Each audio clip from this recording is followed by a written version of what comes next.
નમસ્કાર, BBN news ચેનલમાં આપનું સ્વાગત છે. હું છું કવિતા પંચાલ ને હવે જોઈએ આજના સમાચાર.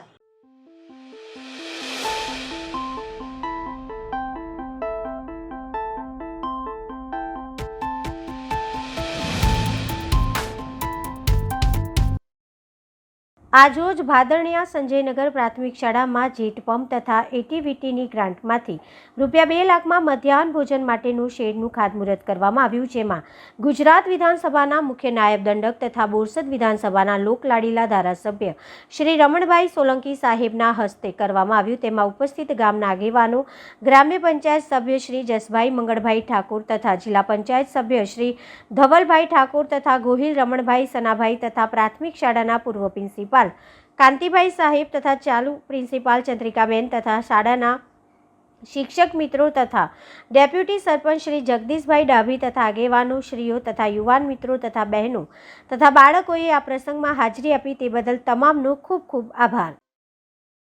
સ્થાયી સમિતિની આજે મળી બેઠક. પોસ્ટ ઓડિટની દરખાસ્ત સર્વાનુમતે મંજૂર. સ્થાયી સમિતિની બેઠક ચેરમેન શીતલ મિસ્ત્રી, મ્યુનિસિપલ કમિશનર દિલીપ રાણા સહિતના સભ્યોની ઉપસ્થિતિમાં મળી હતી. પોસ્ટ ઓડિટની વિગતો રજૂ કરવામાં આવી. 7/8/2023 લઈને 13/8/2023 સુધીનો હિસાબી પત્રક અને ખર્ચના પત્રક રજૂ કરવામાં આવ્યા. જાણમાં લેવાની આઇટમ હતી. સ્થાયીના સભ્યોએ જાણમાં લઈ અને આઇટમને મંજૂર કરી છે.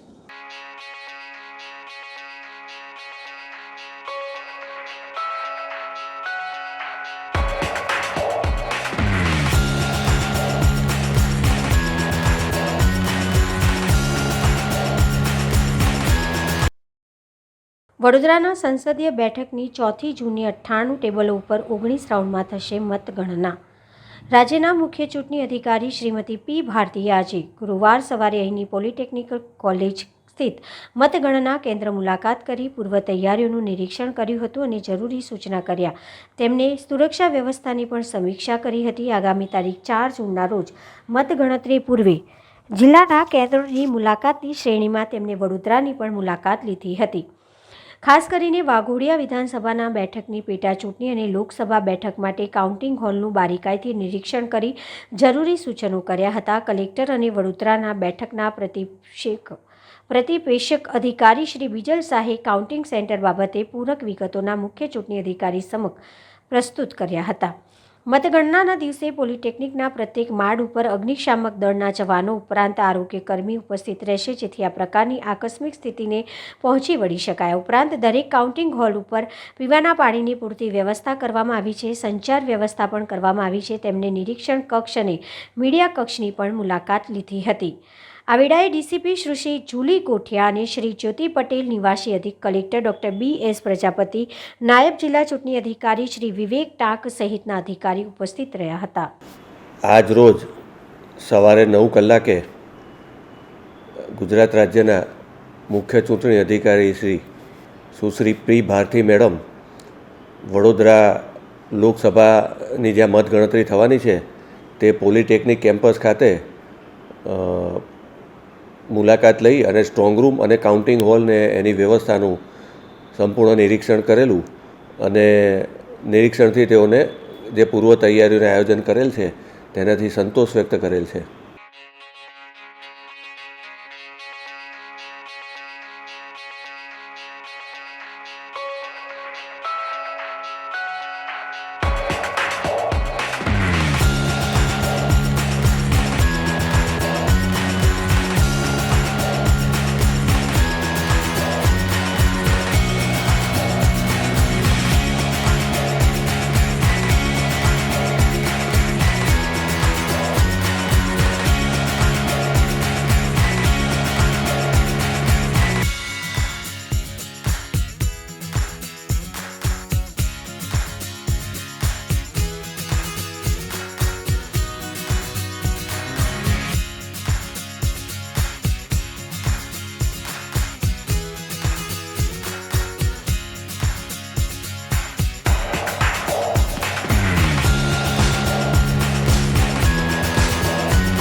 ઉપલેટાના વેપારી એસોસિએશન તેમજ વિવિધ સામાજિક સંસ્થાના આગેવાનો દ્વારા ઉપલેટા મામલતદારને આવેદનપત્ર પાઠવી રાજકોટના ટીઆરપી ગેમ ઝોનમાં અકસ્માત બાબતે તટસ્થ તપાસ ચલાવવા આપવામાં આવ્યું આવેદન. પોલીસે કે અધિકારીઓ પાસે તપાસ ન ચલાવી જ્યુડિશિયલ તપાસની માંગ કરી તમામ જવાબદારો સામે કડક કાર્યવાહી કરવાની રજૂઆત કરાઈ.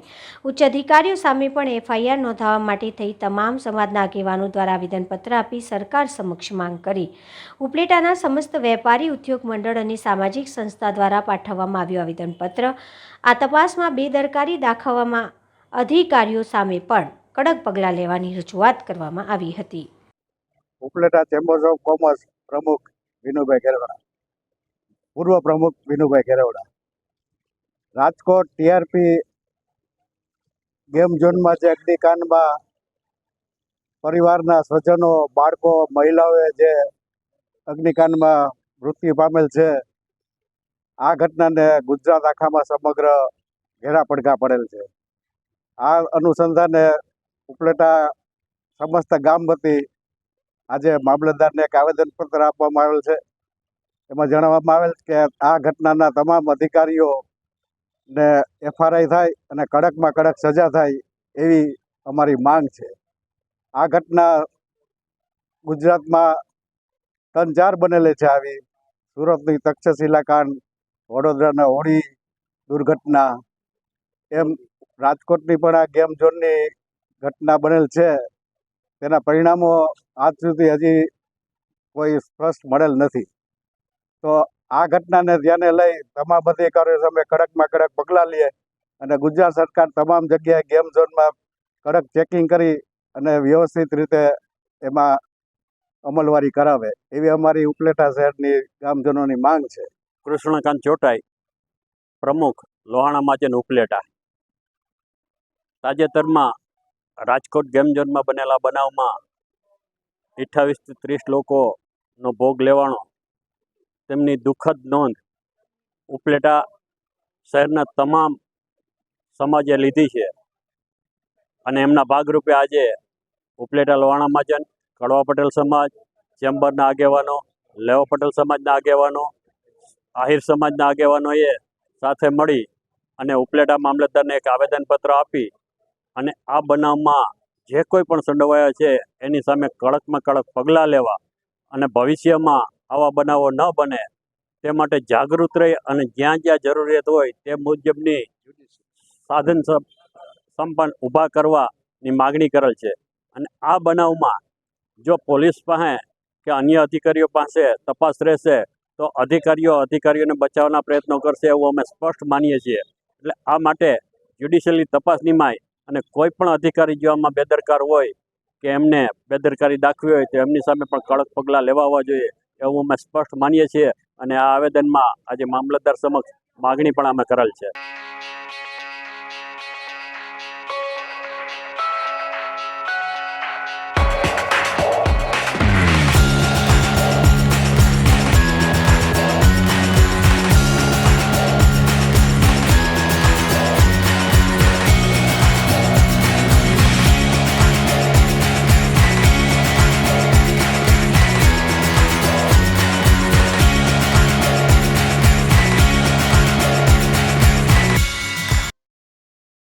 પત્રકાર ડોક્ટર સ્વપ્નિલ મહેતાની ખોટ ક્યારેય નહીં પૂરાય. અમદાવાદ ખાતે અભ્યાસ કરનાર પત્રકાર પીડિત લોકોના પ્રશ્નો માટે ભય વિના લડવું જેમનું કર્મ હતું.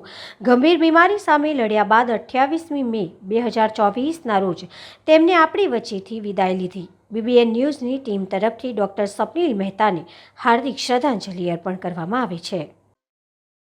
MS યુનિવર્સિટીની 32 ફેકલ્ટીમાં સેફટીનો અભાવ. શહેરના ફાયર વિભાગે નોટિસ આપવા છતાં ફાયર સેફટીની સુવિધા ન કરાતા ટેકનોલોજી ફેકલ્ટીનું વીજ જોડાણ કપાયું. MS યુનિવર્સિટીની 32 ફેકલ્ટીમાં સેફટીનો અભાવ. સત્તાધીશોની ગંભીર નિષ્કાળજીના કારણે ટેકનોલોજી ફેકલ્ટી સીલ કરાતા અનેક સવાલ. ફાયર સેફટીની સુવિધા ન કરાય ત્યાં સુધી શૈક્ષણિક સંસ્થા બંધ રહેશે. યુનિવર્સિટી ફેબ્રુઆરી મહિના એટલે કે ફેબ્રુઆરી 2024થી આ જેટલી પણ MS યુનિવર્સિટીની ફેકલ્ટીઓ છે, બિલ્ડિંગો છે, ફેબ્રુઆરી 2024થી એનું ઇન્સ્પેક્શન ઓડિટ કરી રહ્યા છે. તે દરમિયાન વિદ્યાર્થીઓની સુરક્ષા માટે ફાયર સુવિધાઓ, અગ્નિ સુરક્ષાના સાધનો નહોતા. એટલે અમે બીજી ફેબ્રુઆરી 2024માં વાઇસ ચાન્સેલરને નોટિસ આપી હતી કે દરેક કોલેજોમાં, ફેકલ્ટીઓમાં ફાયર પ્રોટેક્શન સિસ્ટમ વસાવવાનું થાય. છતાં પણ એમના દ્વારા કોઈ પગલાં ન લેવાયા. તો એપ્રિલ મહિનાની અંદર, એપ્રિલ મહિનામાં 2 એપ્રિલ 2024માં બીજી વખત નોટિસ આપી. એપ્રિલ મહિનામાં નોટિસ આપ્યા બાદ તે સમયે અમે બિલ્ડિંગ સીલ કરવા આવ્યા હતા એપ્રિલમાં, પરંતુ વિદ્યાર્થીઓની પરીક્ષા ચાલતી હતી MS યુનિવર્સિટીમાં. એટલે વિદ્યાર્થીઓની પરીક્ષાને ધ્યાનમાં રાખીને એપ્રિલ મહિનામાં અમે આ કાર્યવાહી ન કરી શક્યા હતા, ખાસ વિદ્યાર્થીઓનું ભવિષ્ય ન બગડે.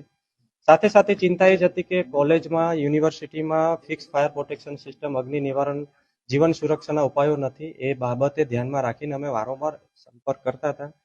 જેવી પરીક્ષાઓ પૂર્ણ થઈ અને હવે જ્યારે વેકેશન છે અને અમે આ બિલ્ડિંગને હવે MS યુનિવર્સિટીને 2 વખત નોટિસ આપ્યા છતાં પણ પગલાં ન લેવાથી આજે વીજ જોડાણ કાપીને MS યુનિવર્સિટીના જે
વડોદરા શહેરના લોકોના મનોરંજન માટે આવેલા ગ્રેટ ગોલ્ડન સર્કસને સંચાલકો પાસે પૂરતા ફાયર સેફટીના સાધનો, NOC અને R&B વિભાગની મંજૂરીના અભાવે સર્કસના પાટિયા પડ્યા. ગ્રેટ ગોલ્ડન સર્કસને ગ્રહણ લાગ્યું.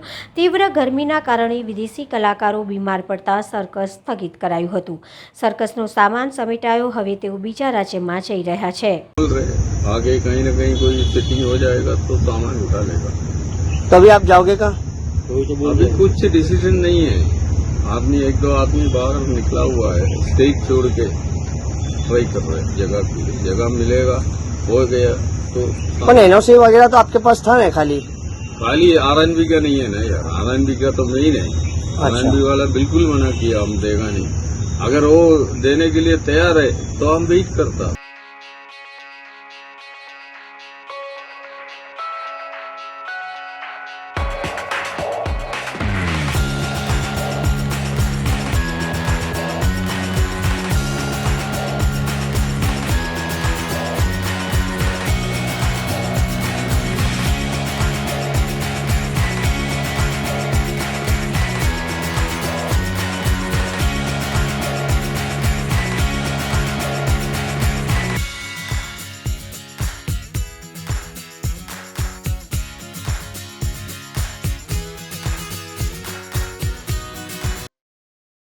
અલકાપુરી કોંકણ બિલ્ડિંગના સેમી બેઝમેન્ટમાં આવેલા બાબુભાઈ જ્વેલર્સ નામની દુકાનમાં આજે વહેલી સવારે 4 લૂંટારૂ દુકાનના શટરના 2 તાળા તોડી ઘૂસી ગયા.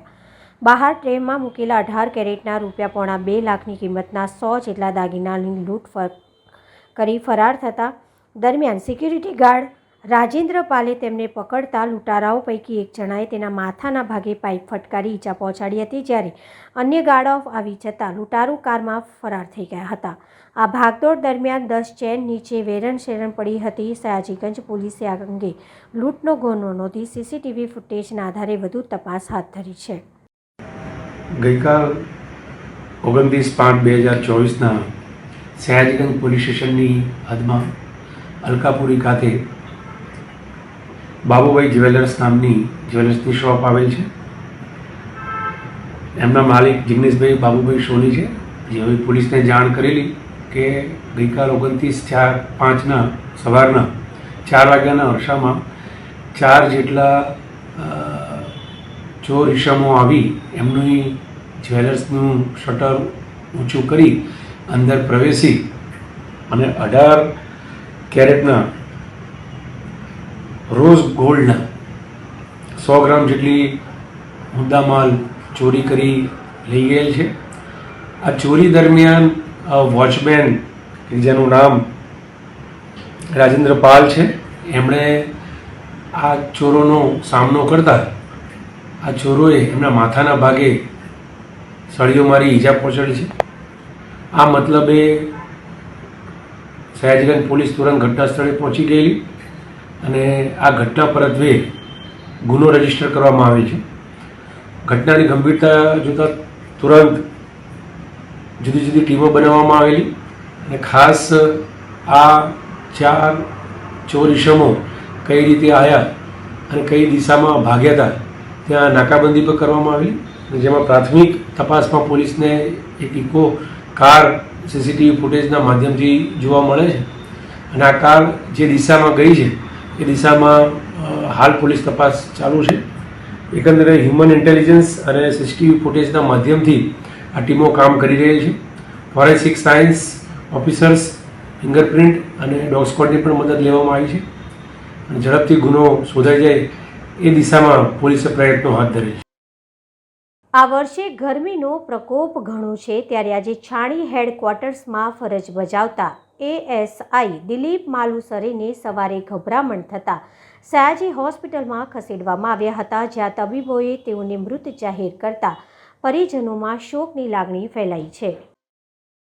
વડોદરા શહેર નજીક પાદરા સમિયાલા એક્સપ્રેસ હાઈવે નજીક લક્ષ્મીપુરા ગામ પાસે એક્સપ્રેસ હાઈવે બ્રિજ પાસે ટ્રક ચાલકે બાઇક ચાલકને અડફેટે લેતા બાઇક ચાલકને ઈજાઓ પહોંચી છે, જ્યારે વૃદ્ધાનું અકસ્માત સ્થળે જ મોત નીપજ્યું છે.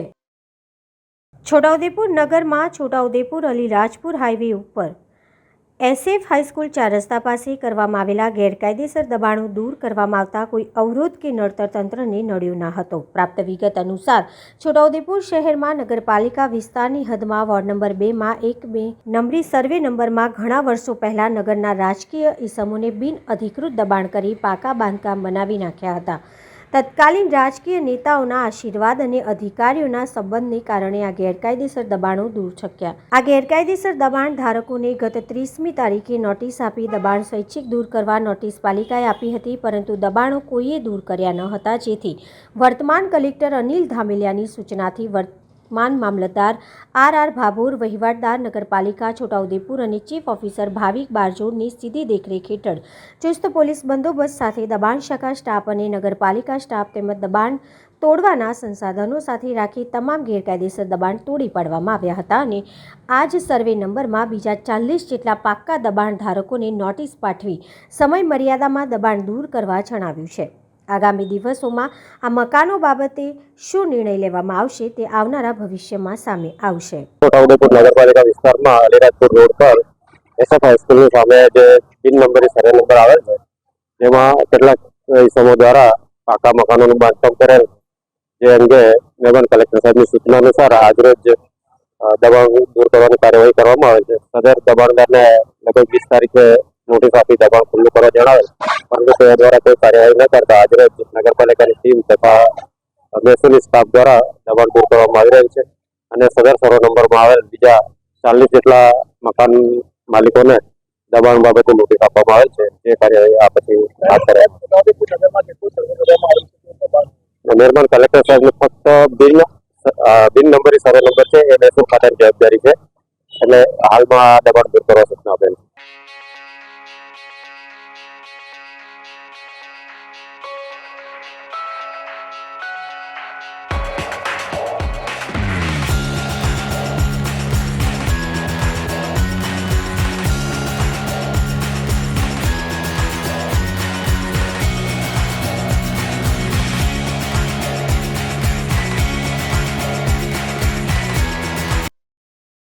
છોટાઉદેપુર જિલ્લાના પાવી જેતપુર ખાતે 5 વાહનો ડિટેન કરવામાં આવ્યા હતા, જેમાં અનેક આદિવાસી શ્રમજીવીઓ હેરાન થવાનો વારો આવ્યો. પ્રાપ્ત માહિતી અનુસાર મધ્યપ્રદેશના અલીરાજપુરથી ગુજરાતના રાજકોટ ખાતે આદિવાસી ભાઈઓ ખેતમજૂરી અર્થે જઈ રહ્યા હતા, પરંતુ ખાનગી વાહન ચાલકો પોતાના સ્વાર્થ ખાતર ક્રુઝર તોફાન ગાડીમાં નિયમ કરતાં વધારે માણસો બેસાડી બેફામ ચાલતા હતા, જેને લઈને પાવી જેતપુર પોલીસ દ્વારા આ વાહનોને ઝડપી પાડી આરટીઓનો મેમો આપી કાર્યવાહી કરવામાં આવી હતી, જેમાં નિર્દોષ આદિવાસી નાના બાળકો સાથે કાળઝાળ ગરમીમાં શેકાવાનો વારો આવ્યો હતો.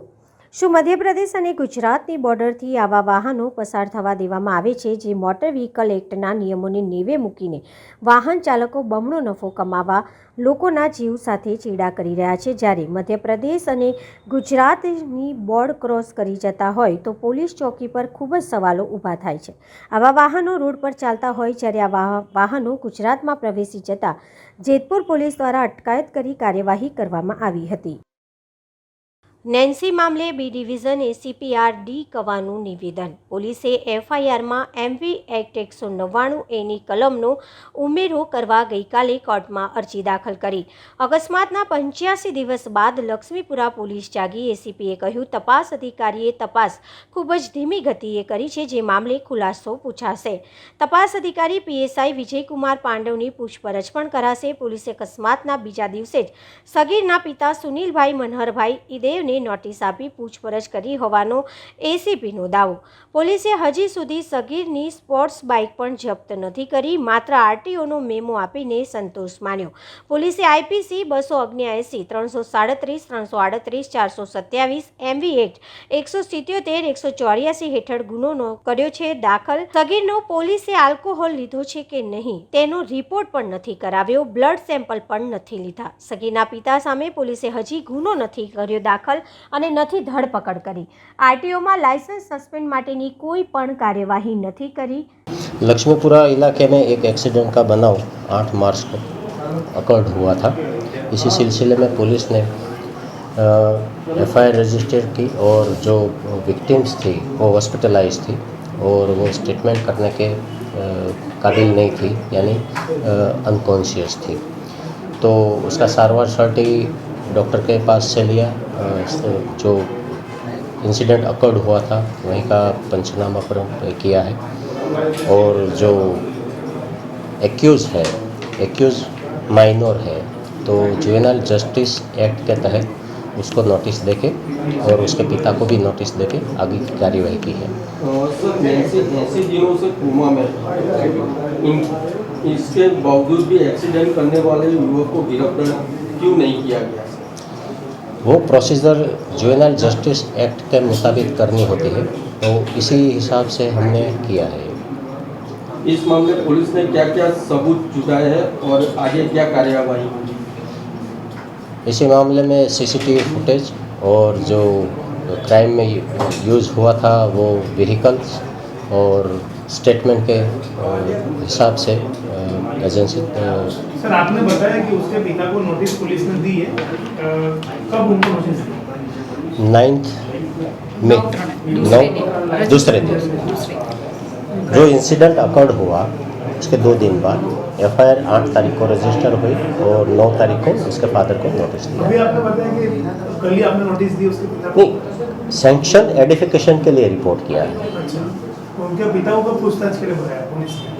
वो तो दूसरे दिन ही आए थे, उसकी पूछताछ हो गई.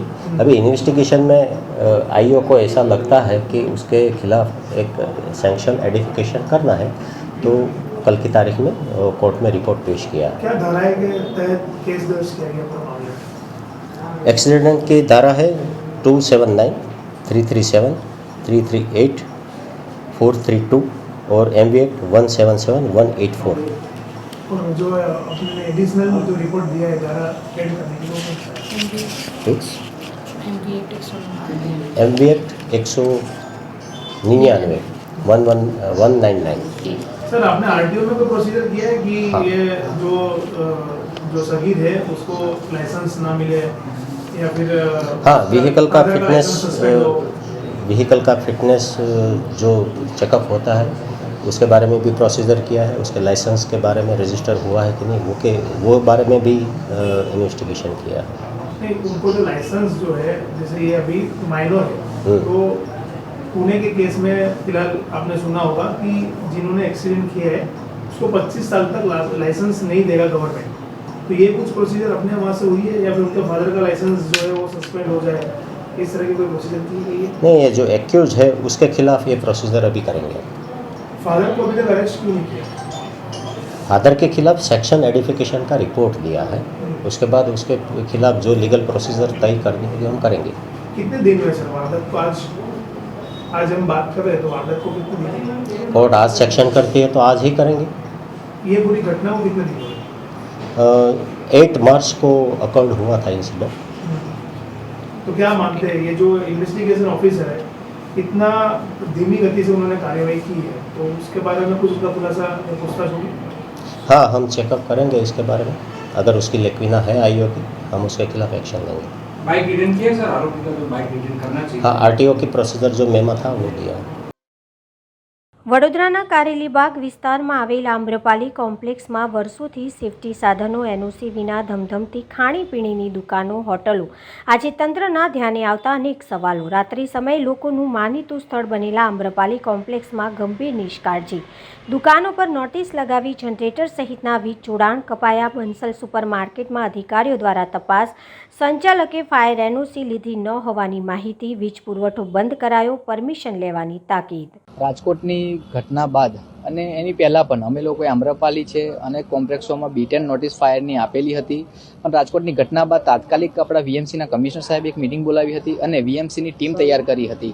એની અંદર રેવન્યુ ઓફિસર, BU પરમિશન આપતા અધિકારીઓ અને કાર્યપાલક એન્જિનિયરની એક ટીમ બનાવી હતી VMCના ઇલેક્ટ્રિકલ ડિપાર્ટમેન્ટ। તો અત્યારે આજ રોજ આમ્રપાલી વિસ્તારમાં આમ્રપાલી જે કોમ્પ્લેક્સ આવેલું છે ત્યાં થોડા દિવસ પહેલાં જ આગ લાગી હતી। અમારે ત્યાંથી ફાયરની ગાડી પણ આવી હતી, એનું અત્યારે સમારકામ ઇલેક્ટ્રિકલનું ચાલુ હતું। તે દરમિયાન અત્યારે અમારું સરપ્રાઇઝ વિઝિટની અંદર જાણવા આવ્યું કે 6 થી 7 જનરેટરોથી એ લોકોએ કોમ્પ્લેક્સની અંદર ઇલેક્ટ્રિકલ સપ્લાય ચાલુ કરી દીધી અને રોજગાર ધંધો એ લોકોએ ચાલુ કર્યો છે, બરાબર। એ વાતની અમને દુઃખ નથી, પરંતુ જો આ દરમિયાન કોઈ હોનારત થઈ જાય તો એને જવાબદાર કોણ? એના માટે GBને સાથે રાખી અને એ લોકો જે પણ જનરેટરો સાથે કનેક્શન કરીને વાયર કરેલા હતા એ વાયરો જપ્ત લીધા છે GBએ અને પાછી ફરીથી ફાયર બ્રિગેડે B10 નોટિસ અને કાર્યપાલક એન્જિનિયરે નોટિસ આપી છે કે આ વસ્તુ ના કરશો અને તાત્કાલિક ધોરણે ઇલેક્ટ્રિકલ જે વાયરિંગ છે એ રિપેરિંગ કરાવો અને ફાયરની જે સિસ્ટમ જે NBC પ્રમાણે, નેશનલ બિલ્ડિંગ કોડ પ્રમાણે જે પરિપૂર્ણ કરવાની છે એ પરિપૂર્ણ કરો, ત્યારબાદ અમે લોકો ચાલુ કરીશું। એ જાતની જોગવાઈ કરવામાં આવેલી છે। આજ રોજ કોમ્પ્લેક્સોની અંદર નોટિસો આપવામાં આવી છે, પૂરેપૂરું કોમ્પ્લેક્સની એક નોટિસ આમ્રપાલી છે, જેવી રીતે કાલીબાગમાં VIP કોમ્પ્લેક્સ છે ત્યાં આગળ એને પણ NOC નથી, એના માટે આપણે GBને સાથે રાખી અને કનેક્શન એનું કાપવામાં આવ્યું છે। જ્યારે એ લોકો NOC ફાયરની લઈ લેશે ત્યારે અમે લોકો ચાલુ કરી દઈશું।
તો આ